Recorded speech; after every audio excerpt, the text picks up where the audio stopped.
Hello my dear student, आपका हमारे channel पर स्वागत है। प्यारे बच्चों, आज के इस वीडियो में हम जो हैं 8th क्लास की जो बुक आई है नई पूर्वी नाम से जो है उसका पहला वाला चैप्टर पढ़ने जा रहे हैं। प्यारे बच्चों, चैप्टर का जो नाम है वो विट एंड विजडम नाम है इसका, और बहुत शानदार पाठ है ये। आज हम पाठ की जो वर्ड टू वर्ड हिंदी पढ़ेंगे। ये पाठ जो है मैं आपको बता दूं कि ये विजयनगर जो साम्राज्य था दक्षिण भारत में, उस साम्राज्य में उनके एक मंत्री थे तेनालीराम, जो अपनी बुद्धिमत्ता के लिए जाने जाते थे। तो उनसे जुड़ी एक कहानी इसमें हम पढ़ेंगे। इसमें बहुत अच्छा पाठ है। आइए बच्चों, हम पाठ को शुरू करते हैं। हम वर्ड टू वर्ड इसकी हिंदी पढ़ेंगे। मैं उम्मीद करूंगा कि आपको वीडियो काफ़ी अच्छा आपके लिए बेनिफिशियल होगा। वीडियो को शुरू करने से पहले मैं ज़रूर कहना चाहूँगा आपको वीडियो को लाइक करें, शेयर करें, साथ में सब्सक्राइब जरूर करें। आइए बच्चों, हम वीडियो को शुरू करते हैं। The Vijayanagar empire. विजयनगर साम्राज्य जो था was renowned for its glory, wealth and cultural achievements. Vijayanagara जो साम्राज्य था वह अपनी glory, wealth and cultural achievements, अपनी चमक दमक, अपनी संपन्नता, इसके साथ साथ अपनी कल्चरल का मतलब होता है सांस्कृतिक जो उसकी उपलब्धियां थी, उसकी वजह से बड़ा फेमस था। मतलब कुल मिलाकर हम यूँ कहेंगे बहुत ही समृद्ध साम्राज्य था। Among its many illustrious rulers, among इसके जो बहुत सारे जो राजा थे, इट्स मैनी इलिस्ट रूलर्स, जो अच्छे जो इसके शासक रहे, जो सब बड़े फेमस थे, बहुत ही अच्छे लोग थे वो।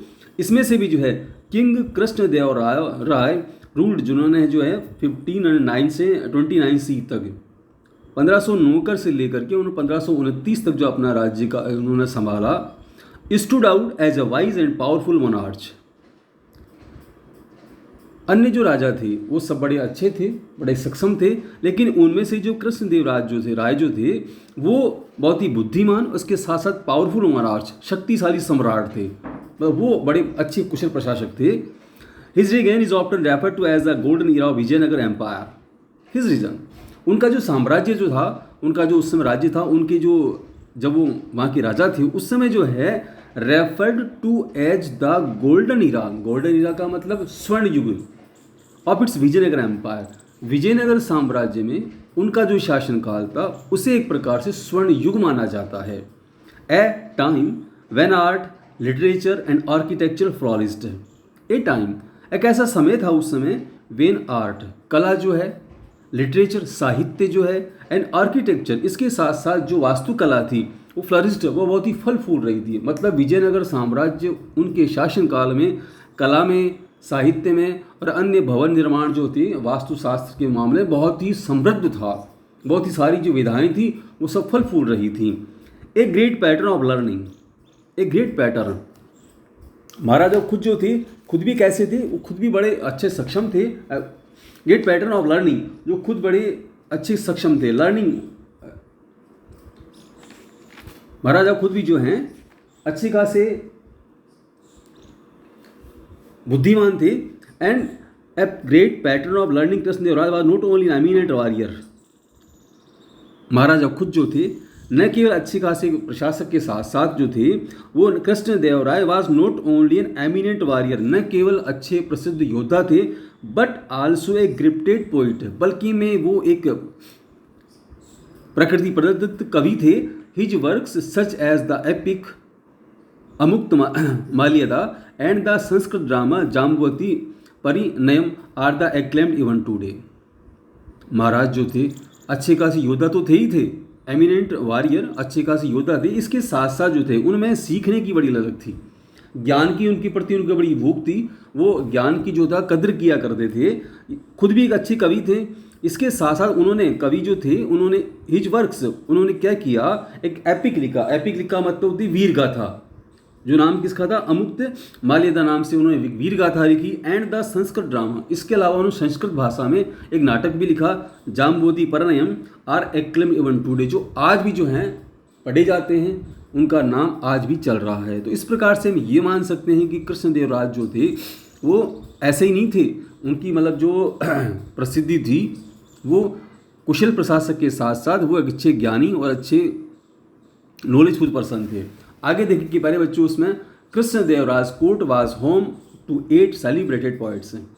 कृष्णदेवराय's कोर्ट, उनके दरबार में जो थे होम टू 8 सेलिब्रेटेड पोइट्स, 8 जो थे सेलिब्रेटेड पोइट्स, बड़े सम्मानित कवि थे उनके दरबार में, कलेक्टिवली नोन एज द अष्टदिग्गज, और जिनको सामूहिक रूप से, जैसे कि अकबर के दरबार में जो कुछ मंत्री थे उनको नवरत्न कहा जाता है, उसी प्रकार से इनके इस दरबार में जो 8 लोग थे उनको अष्टदिग्गज कहा जाता था।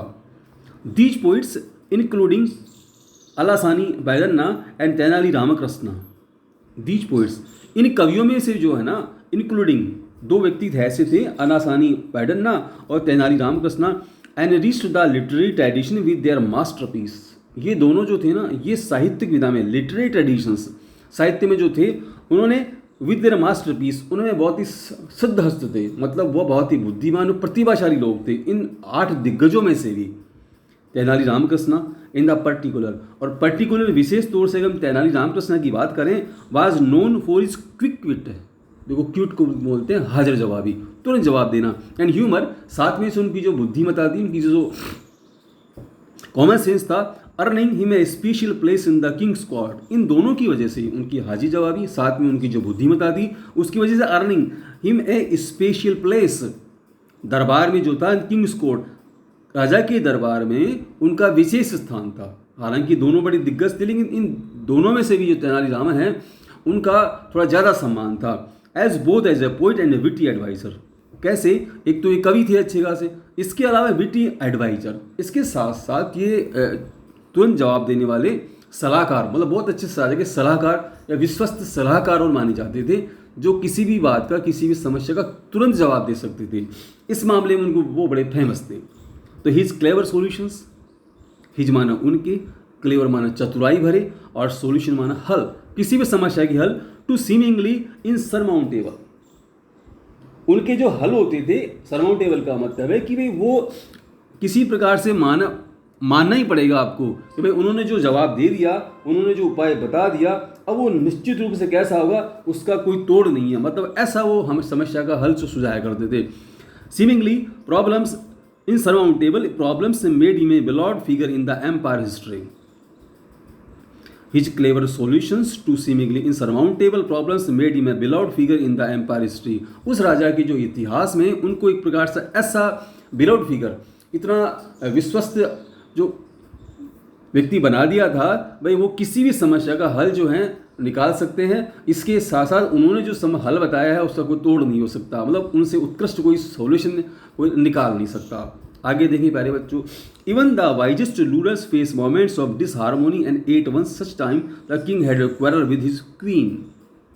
इवन, यहाँ तक कि हम अब तक जो हमने जो बात पढ़ी उससे हमको ऐसा लग रहा है कि राजा जो था बड़ा ही बुद्धिमान, शक्तिशाली और सभी प्रकार से संपन्न था। लेकिन इवन द वाइजेस्ट रूलर्स, यहाँ जो है थर्ड सुपरलेटिव डिग्री यूज हुई है, देखो तो वाइजेस्ट रूलर्स, ऐसे जो बुद्धिमान वाइजेस्ट रूलर्स, इतने जो प्रतिभाशाली शासक जो हैं, फेस मोमेंट्स, कभी कभी उनके जीवन में भी ऐसे क्षण आ जाते थे, डिसहार्मोनी का मतलब बेसुरापन, मतलब कभी कभी ऐसे क्षण जो हैं आ जाते थे जो थोड़ा ऐसा मान नहीं सकते या जीवन थोड़ा कड़वापन आ जाता था। एंड एट सच टाइम, और ऐसे ही एक समय में the king had a quarrel with his queen, राजा जो था अपनी जो रानी थी उससे झगड़ा कर बैठे, उनसे झगड़ा हो गया। रानी जो थी और थिरु मलम्बल और सीमिंगली ट्राइबल मैटर, और वो जो मैटर था ना वो ट्राइबली मैटर, मतलब अनावश्यक तुच्छ मैटर था, ऐसी कोई खास बात नहीं थी, सामान्य सी बात थी, लेकिन राजा तो राजा ही है, वो अड़ गए अपनी रानी क्वीन से और वो झगड़ा कर बैठे।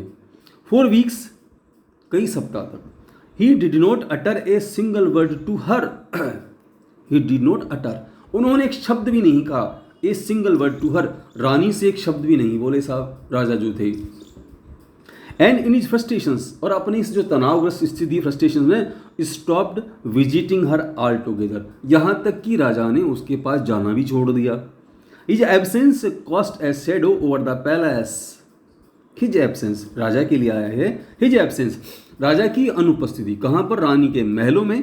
कास्ट ए शेडो, शेडो का मतलब छाया या उदासीपन लेंगे हम, ओवर द पैलेस, राजा की अनुपस्थिति की वजह से महल में जो था एक प्रकार से उदासी सी छा गई। And the ones cheerful corridors, cheerful माना हंसी ठट्टा, जो प्रसन्नतादायक जो स्थिति कॉरिडोर्स महल में जो फैली रहती थी, हंसी ठट्टे चलते रहते थे, मजाक होती थी, मतलब प्रसन्नतादायक माहौल जहाँ महल में रहा करता था, सीम्ड क्वाइट एंड फॉरलॉर्न, फॉरलॉर्न का मतलब होता है बिल्कुल अकेलापन। अब जो है उस महल में जो थी स्थिति कैसी थी, बिल्कुल शांत, किसी प्रकार की कोई बातचीत नहीं, कोई मजाक नहीं, कोई किसी प्रकार से ऐसा लगता था जैसे बिल्कुल भाई कोई ऐसा कुछ घट गया हो। तो इस प्रकार का माहौल जो था अब रानी के महल में हो गया था। उन महलों में किसी प्रकार की कोई आवाज़ नहीं आया करती थी। इस प्रकार की स्थिति आई।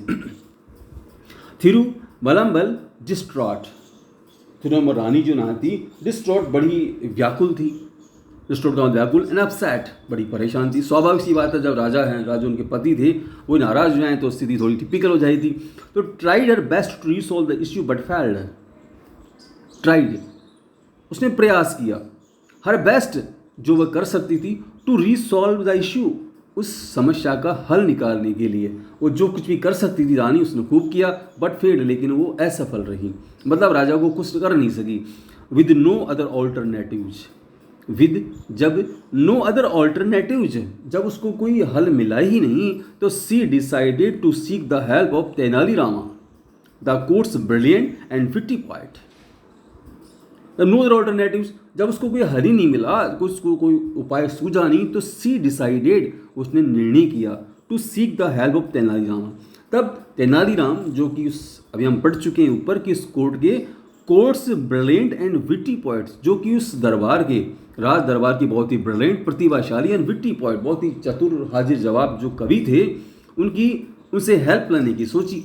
तो रामा लिसन पेशेंटली, तेनालीराम से मिले और लिसन माने सुना, patiently, as the queen recounted the incident in detail, patiently, बड़े ध्यानपूर्वक उसने बात को सुना। As the queen recounted, recounted का मतलब पुनः गिनना, पर यहाँ गिनने का मतलब याद करना, द इंसिडेंट, उस घटना को, इन डिटेल, बिल्कुल एक एक चीज़ रानी जो है उस खोल करके और तेनालीराम को उन्होंने बताई कि भाई एक्चुअल में हुआ क्या था। The king wrote a poem, रानी ने आगे बताया, आगे देखो बच्चों, सी बिगेन, उसने शुरू किया, इन्वर्टेड कॉमाज में है ये, the king wrote a poem, राजा ने एक कविता लिखी, हर वॉइस ट्रैम्बलिंग, और ऐसा कहते जो ना उसकी आवाज़ काँप रही थी रानी की, थोड़ा डरी हुई तो थी सही, तो उसकी आवाज़ काँप रही थी। If it was filled with wagyu expressions, it was यहाँ कविता के लिए आया मेरे बच्चों, it was field with wagyu expression, उसमें जो है ना जो कविता थी उसमें कुछ ऐसे एक्सप्रेशंस, मतलब जो कविता में भाव वगैरह थे, कविता लिखी जाती है तो उसमें कुछ एक्सप्रेशन ऐसे थे, जैसे sun moon stars beautiful sky, सूर्य, तारे, सितारे और सुंदर आसमान, इस प्रकार के भाव जो थे या जो शब्द थे उस कविता में थे। But it made no sense, लेकिन उनका तारतम्य नहीं बैठ रहा था। उस कविता में राजा ने जो लिखी थी उसमें इन शब्दों का इस्तेमाल किया गया था, लेकिन रानी ने बताया भाई ये आपस में एक प्रकार से कोई प्रभाव नहीं उत्पन्न कर रहे थे। वेन ही ट्राइड, वेन माने जब, ही ट्राइड, उसने प्रयास किया, राजा ने जब प्रयास किया, reciting it to his ministers, reciting माने सुनाने का, हिज मिनिस्टर्स, अपने मंत्रियों के पास में, they all avoided him, they all avoided him, उन सब ने इसको अवॉइड किया। अब देखो अवॉइड करने से मतलब ये कि भाई इन्होंने राजा को साफ साफ तो कोई मना कर नहीं सकता, राजा तो राजा ठहरा, लेकिन कुल मिलाकर उन्होंने खास इंटरेस्ट नहीं लिया। मेकिंग एक्सक्यूजेस, और सब ने क्या किया, उस कविता को सुनाया, नहीं सुना, और कुछ न कुछ बहाना बनाते रहे, कुछ न कुछ कहते रहे, और वो अब राजा को कहे भी कौन कि राजा महाराज आपकी कविता ऐसी, इसकी किसकी हिम्मत। इट वॉज लेट इवनिंग, अब उस दिन जो है इट वॉज लेट इवनिंग, देर शाम को जो है, when he came to me, जब राजा मेरे पास आए, तो सीकिंग एन ऑडियंस, तो उनको एक श्रोता चाहिए था, अपनी कविता सुनाने में उत्सुक थे, उनको एक सुनने वाला चाहिए था। तो he began reciting it to me, he began, वो शुरू हो गई, रिसाइटिंग इट टू मी। देखो प्यारे बच्चों, राजा हो चाहे वो सामान्य आदमी हो, वो सब जो है अपनी प्रशंसा चाहता है। अब राजा ने कविता लिखी जो बड़ा बेचैन था, आते रानी के सामने शुरू कर दिया, तो he began reciting to me, उन्होंने आते मेरे पास कविता को कहना शुरू कर दिया। But I was so exhausted, लेकिन मैं इतनी थकी हुई थी, आफ्टर ए टायरिंग डे, पूरे दिन भर थकान की वजह से, कुछ काम वगैरह से थकी हुई थी, दैट आई ऑन, तो मुझे जमाइयाँ, जो उबासी जिसको बोलते हैं वो आने लगी, नोट वंस, और उबासी एक बार नहीं आई, बट सेवरल टाइम, बल्कि मैं कई बार आई। अब कई बार आदमी थक जाता है तो आई जाती हैं। The king thought I was disrespecting his poem. The king thought, राजा ने सोचा, I was disrespecting his poem, कि मैं उनकी जो कविता है ना उसका सम्मान नहीं कर रही हूँ, मैं उसका अपमान कर रही हूँ। एंड स्टॉर्म ऑफ, और राजा जो है फट पड़ा। बस राजा तो राजा ठहरे ना। सिंस देन, और तब से जो है, he has not spoken to me, और तब से लेकर के रानी ने बताया मेरे महाराज जो हैं, he has not spoken to me, उसके बाद राजा मुझसे अब तक कुछ नहीं बोली। प्रेजेंट परफेक्ट टेंस है प्यारे बच्चों, जिसका नेगेटिव सेंटेंस है he has not spoken to me, और तब से मुझे अब तक कुछ भी नहीं बोले, मेरे से बात भी नहीं कर रहे। If I had known this would happen, अगर मैं जानती, इफ़ ये कंडीशनल सेंटेंस है, if I had known this would happen, अगर मैं जानती कि ऐसा हो जाएगा, I would have chosen another day, तो मैं कोई दूसरा दिन चुन लेती। भाई मुझे क्या पता इतनी बड़ी फफूंद हो जाएगी, तो मैं किसी और दिन महाराज को कहती, मैं फिर कभी सुन लूँगी। हेल्प मी प्लीज़ रामा, रानी जो है बड़ी कहा भाव से, हेल्प मी प्लीज़, कृपया मेरी मदद कीजिए। Rama, only you can help the king understand, केवल आप ही ऐसे हो, मेरी उम्मीद हो जो आप पर टिकी हुई हैं। Only you can help the king understand, जो आप ही राजा को समझा सकते हो, आप इसको मना सकते हो। राजा ने कहा सारी उम्मीदें मेरी तो आप पर टिकी हुई हैं। आगे देखो प्यारे बच्चों पाठ को। रामा नोडेड थॉटफुली, रामा जो थे उन्होंने सोचा, और नोडेड का मतलब अपना सर हिलाया, मतलब सहमति में अपना सर हिलाया। इफ़ यू लाइक, जैसा आप समझें, I will try my best to resolve the matter. If you like, भाई आपने, आपका बड़ापन है, तेनालीराम ने कहा भाई आपका बड़ापन, आपने मुझे जो इस लायक समझा, I will try my best to resolve this matter, मैं अपना जो है, I will try my best, मैं अपना जितना अच्छे से अच्छा हो प्रयास हो सके वो मैं करूँगा, टू रिसॉल्व दिस मैटर, इस मामले को हल करने के लिए। योर हाइनेस, महारानी ji, but this needs a well planned approach, लेकिन उसने कहा बट, लेकिन दिस नीड्स, इसमें ज़रूरत है, ए वेल प्लान्ड अप्रोच। भाई राजा तो राजा ठहरे, ऐसा नहीं सीधी जाऊँ मैं कह दूँ, इतने तो मेरी भी कहाँ औकात है, तो मैं क्या करूँगा, वेल प्लान्ड अप्रोच, मैं पूरी सुनियोजित तरीके से जो इस बात को रखने की कोशिश करूँगा। And I may need time to find the right strategy, और मुझे जो है थोड़ा टाइम चाहिए, नीड टाइम, मुझे समय चाहिए, किसके लिए, to find the right strategy, कि मैं सही समय और सही योजना बना करके मैं महाराज को इस बात के लिए बता पाऊँ। Agreed and thanked him. रानी ने कहा, sorry, the queen who had placed her last hope in Rama, the queen, रानी जो है, who had placed her last hope in Rama, जिसके पास कि राम जो रामकृष्ण थे, वही तेनालीराम थे, वही उनके पास आखिरी उम्मीद थे, तो एग्रीड, वह सहमत हो गई, भाई ठीक है जैसा भी आप चाहें। एंड थैंक्ड हिम प्रोफेसली, और उन्होंने बड़े भर भर के, मतलब खूब खूब उसको धन्यवाद दिया, क्योंकि जैसा होता है कि अगर आदमी निराश हो जाता है और उसको अपनी अंतिम कोई उम्मीद नजर आती है, तो वो बड़ा, तो ऐसा ही जो है उन्होंने भर भर के जो है खूब सार की उसका भाई आभार प्रकट किया रानी ने, भाई आप कैसे भी कर कर इस समस्या को हल करें। द नेक्स्ट मॉर्निंग, अगली सुबह जो है, the royal court was bustling with activity, the royal court, शाही दरबार जो था, वाज बस्टिंग विद एक्टिविटीज़, जैसे ही दरबार जो है उसमें गतिविधियाँ चालू हुई, ministers, scholars and courtiers filled the court room, और मिनिस्टर्स जो मंत्रीगण थे, शिक्षा जो भी बड़े बड़े ज्ञानी लोग थे, दरबारी लोग थे, फील्ड विद कोर्ट रूम, वो सारे के सारे दरबार में जब आ गए, इस intricately carved the place towering toward high ceiling rays, और सारा का सारा जो था दरबार जो था सुसज्जित हो गया, मतलब पूरा दरबार जो था बिल्कुल भर गया।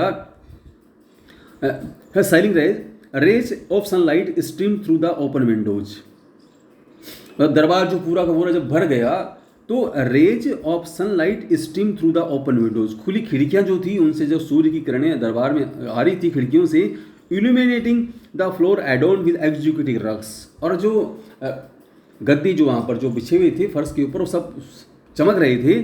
Despite the lively chatter, despite, इस प्रकार की जो वहाँ पर इतना अच्छा माहौल था, lively chatter, A tension hung in the air, फिर भी वहाँ हवा में थोड़ा तनाव था। तनाव क्या था? The king set on his ornate thrones, जैसे ही राजा जो था सेट माने बैठा, on his ornate throne, ornate का मतलब सुसज्जित, बिल्कुल जो राज सिंहासन था बड़ा सुसज्जित था, तो उस पर जब बैठा, हिज एक्सप्रेशन स्टर्न, उसके भाव जो थे ना, स्टर्न का मतलब बिल्कुल सरा रूखे सूखे से थे। His sharp eyes scanning the room, उसने बड़ी गहराई से जो बस स्कैनिंग, शार्प आइज, भाई एक तो चेहरे पे क्या होती है, मुस्कान होती है, एक थोड़ा आदमी थोड़ा कठोर सा रूखा सकस रहता है। तो अभी राजा थोड़ा टेंशन में था, तो उसने उसी भाव से जो है आई स्कैनिंग द रूम, उसने पूरे रूम का निरीक्षण किया। It was evident that, and it was evident that, ये साफ साफ झलक रहा था। एविडेंट का मतलब प्रमाण होता है, पर यहाँ स्पष्ट लग रहा था that the unresolved quarrel, unresolved का मतलब है जिसका हल नहीं निकला हो, ऐसा क्वेरल व लड़ाई जो है स्टिल डोंट एट हिम, अभी भी राजा जो है, लड़ाई किससे, रानी से। तो राजा खुद ही तनाव में तो था ही सही, रानी नहीं थी, तो वो अभी भी जो है उसकी जो लड़ाई थी स्टिल ग्नेव्ड एट हिम, उसके चेहरे पर साफ साफ झलक रही थी। प्यारे बच्चों, आज की इस वीडियो में हम इस पार्ट को यहीं तक पढ़ेंगे। इसके आगे वाला जो पार्ट है उसको अगले वाले वीडियो में पढ़ेंगे।